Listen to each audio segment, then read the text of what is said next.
you're not trying to give me any real commitment, so I'm not going to offer up my womb to you. First of all, let me just say, I love it, girls. Back up on my bullshit, back up on the scene. Done dealing with you, don't know how to deal with me. Done fucking with you, don't know how to love me. Hey y'all, what's up? Welcome back to the channel, and welcome if you are new here. Hey girl, hey, I'm Sharon. So today we are going to be doing a season review of Sweet Life Los Angeles.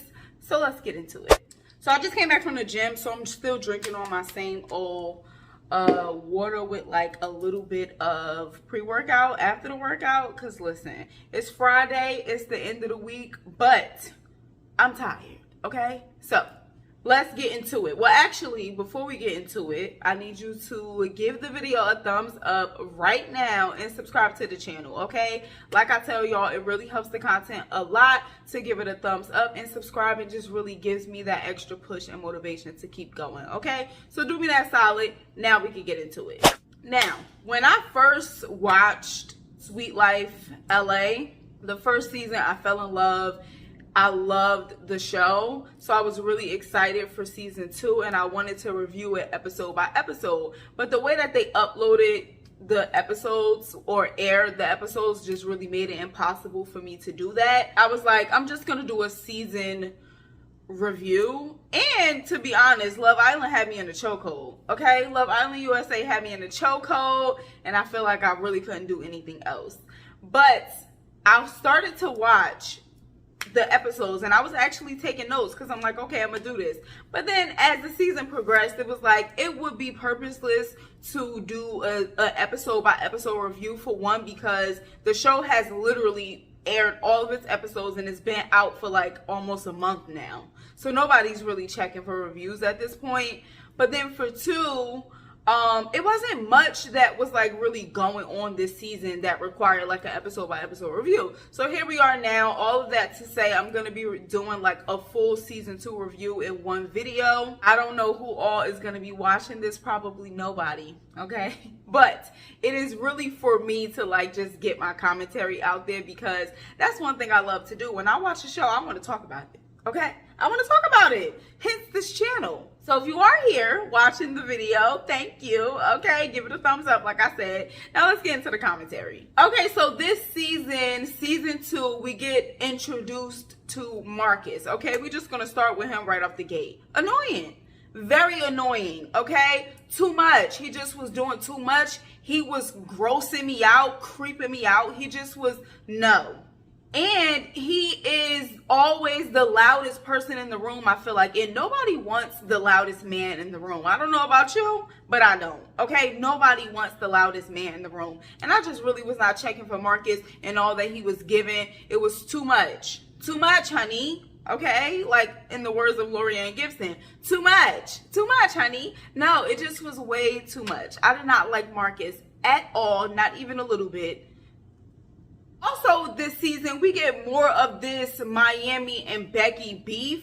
And as the season progressed, we really got to see that, for one, even just taking it back to season 1, I feel like Becky was the one who was kind of like being shady toward Miami initially. Now, I've said this before and I'll say it again. I don't start nothing, but I'll finish it, okay? So if you come in on that energy, I'm going to reciprocate, okay? And now you want to play victim. Like, no. And not to say that like Becky did anything super crazy to her, but it's like you was really being shady, low-key shady to her first, and now you're carrying on this beef when it's like, really and truly, you kind of started it. I also felt like with this whole Becky and Miami beef, she kept tying it to like the fans of the show or just people on social media tormenting her and making that Miami's fault and making that PJ's fault. And it's like, no, to be honest, the first season, I wasn't really checking for Becky either. She was giving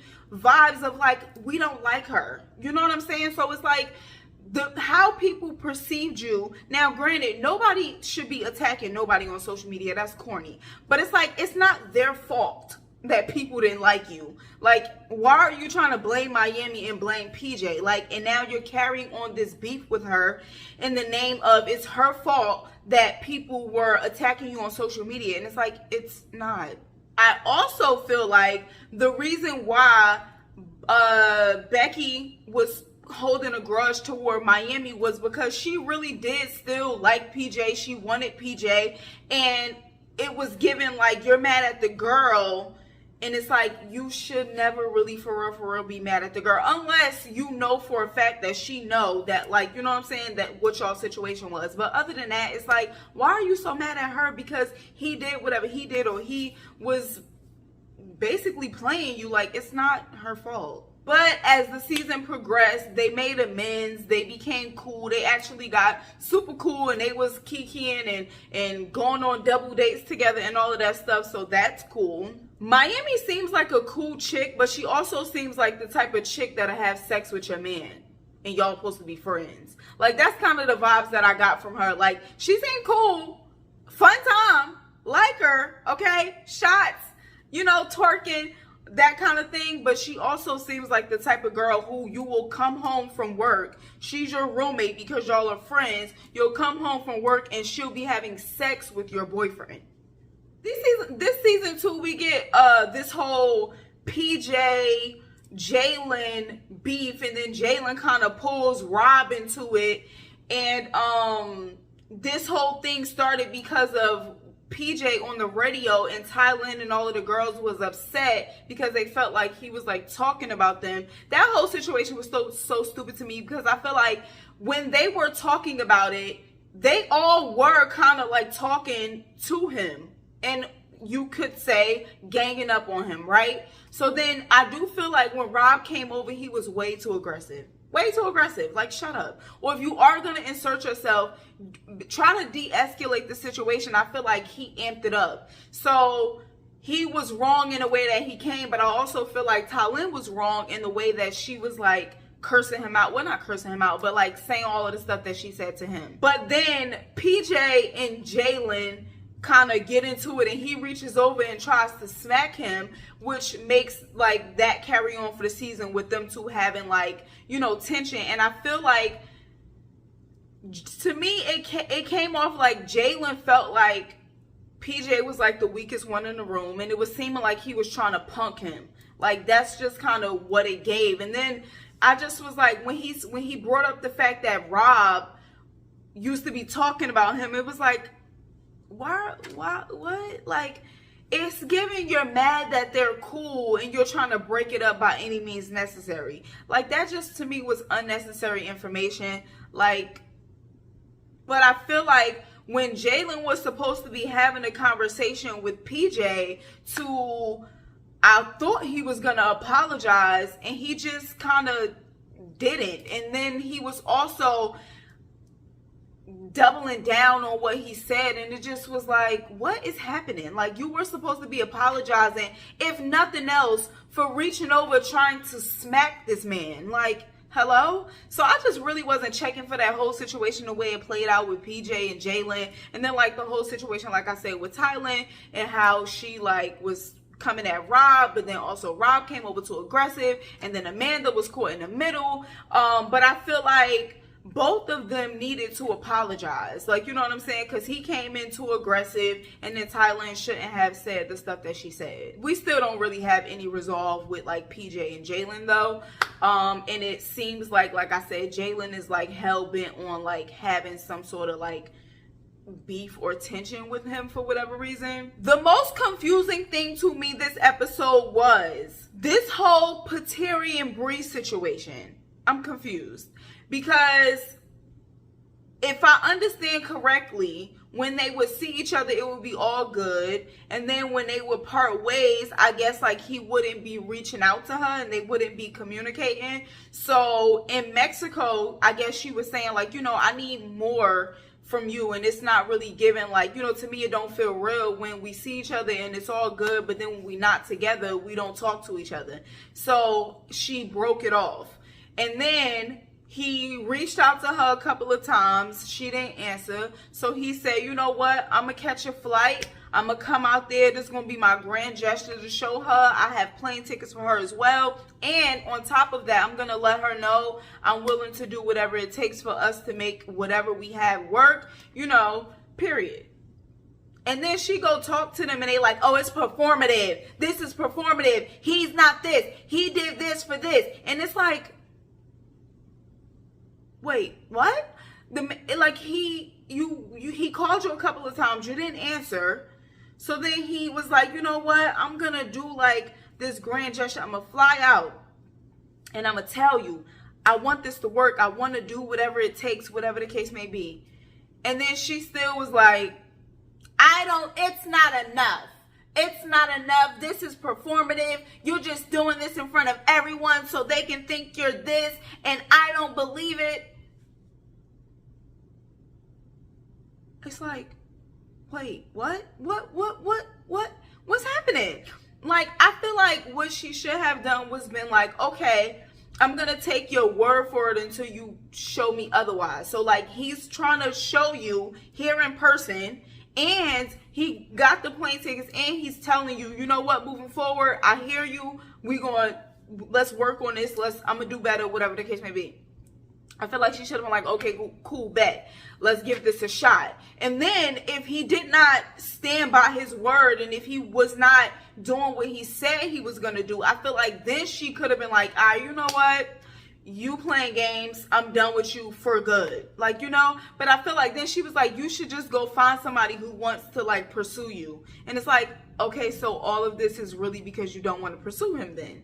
Like, so, cause what is happening? Like, you said you wanted more. He trying to show you more. And then you like, that's not enough. And it's performative. But then you also say you should go find somebody who wants to pursue you. And it's like, so that's what it is then. You don't really like him, or you don't really want to pursue him. And to me, she a real good actress. Because it's like, if you don't really like the man, you sure were not like showing that. Like, she was giving like she really liked him a lot. So either she a good actress, or like she just is severely confused. I don't know. Miami's friend Rob was just extremely messy this season, and I feel like he was messy and he was slightly aggressive too. Like when he sat down with Becky and Bree, like he was slightly aggressive. But I was kind of annoyed that like he was in the mix trying to bring up everybody else's situations and past beefs or arguments or whatever the case may be. But then obviously something came up wrong in your background check to the point that they were like, you can't even participate anymore. But we don't get to know what that is. But he's here trying to stir up everybody else's mess and bring everybody else's mess to the forefront, but we can't know what he did. So another thing that took place this season was Jalen being very adamant about wanting a child without marriage. And Ty being like, okay, well, I'm not really trying to do that. For one, I'm busy. For two, we don't have any real commitments in place, and I want a ring in marriage before we take that step. I am so confused as to how these men are like, yeah, let's have a baby, let's have a baby, let's have a baby. But then when they talking about marriage, they like, I don't know, well, I don't really feel like we need that. And it's like, what? Because we also saw that with Candace and her guy. I don't remember what his name was. I think his name is Kaylin. We saw that with them, and he's like, oh yeah, he wanted her to stop taking birth control so her body could be ready when it's time to have a baby. And then she like, okay, well, we've been together for 4 years and we still are not engaged or on the road to marriage, so what's up? And then she's like, I want you to start wearing a condom if we are going to continue to have sex, because I don't want to have a child before marriage. And he has a problem with that. He like, oh no, now you're trying to switch up the program. And it's like, yeah, because it's my body. And you're not trying to give me any real commitment, so I'm not going to offer up my womb to you. First of all, let me just say, I love it, girls. I love it. I love it. I live for it. Yes. Set some boundaries, okay? Period. Because it's like, I want marriage and you don't care about it, but you want to get me pregnant and make me a baby mother. I don't see how they're so gung-ho and ready for the responsibility of another human life. But they are like, no, I'm not really like trying to get married. And then Candace's boyfriend was really getting on my nerves with that whole, it's God's timing. It's like men do that and use that God's timing crap to try to like stall you. You also still you have to do something. You have to make the moves. You can't just literally like sit there and be like, it's God's timing. Like God is going to jump into your body and possess you and make you get on one knee and propose to this girl and then go down the altar and say your vow. That's not how this works. That's not how any of this works. You have to do some work as well. You know, they say faith without works is dead. Okay. So you have to do some of the work. And then Jalen really had things confused because they had already experienced the pregnancy and he ghosted her. Like literally ghosted her, abandoned her. So like now you want her to just do it again so you could just pick up and leave? No, she is probably traumatized. We also get this season Becky and PJ kind of like getting back into it. And I feel like that's what she wanted. She wanted PJ. She liked PJ. That's what all of this was about. She really wanted to be with him. She really liked him. Now I don't know about you, but for me, you got one time to like play me on national television. Like, you know what I'm saying? Like, I'm not about to, it's just not gonna happen for me. But for her, that's what she wanted and she got it. Good for her. Also, Becky and Bree's friendship is kind of in limbo. Like, that's the way the season ended. And I just was like kind of confused about that because for me, I feel like whenever you have an issue with somebody, say it right then and there. Don't let it fester. Don't let it linger. Because I feel like that's what she did in the moment where Bree said to her when they were sitting on the steps that she felt like she had to dim her light. If you felt a way about her saying that then, why didn't you say something then? Like, you know, that kind of hurts my feelings that you feel like that. Like, or whatever the case may be. But I don't know, like, it just was kind of weird, and I feel like it came out of left field that, like, now they are kind of, like, not really, like, tight like that.